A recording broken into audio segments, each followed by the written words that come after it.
Empaka za Christmas carols zigenderera hamuramogwa izobo munsi yijwire kandi zikorirwa ahambuga z'ekereziya ya mabonwa.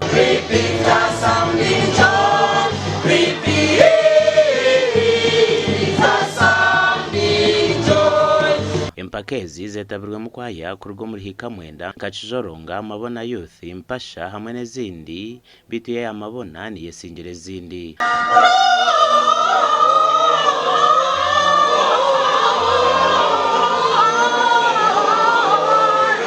So tutujaka pali sheji omahisa nyungu tumanyisa Ibrahim byoshongurwaha nebiza kutuyamba okutaha omuntekateka n'amashemererwa g'ekiro kikuru kya Christmas.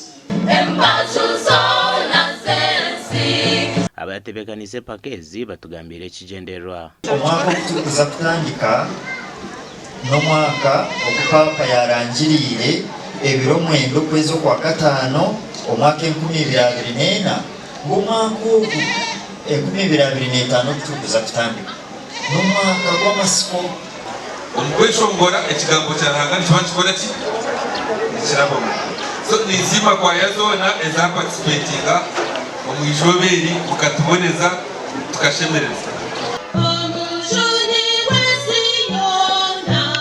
kwa ya mabona ihangwire mpaka zo kweshongora hirwe kikopo n'embuzi.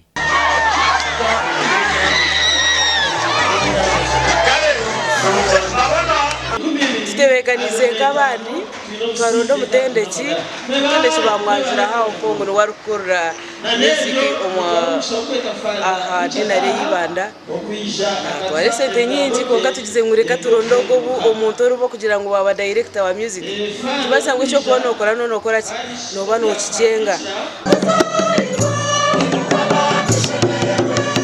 Gashaka Timothy Mushabe.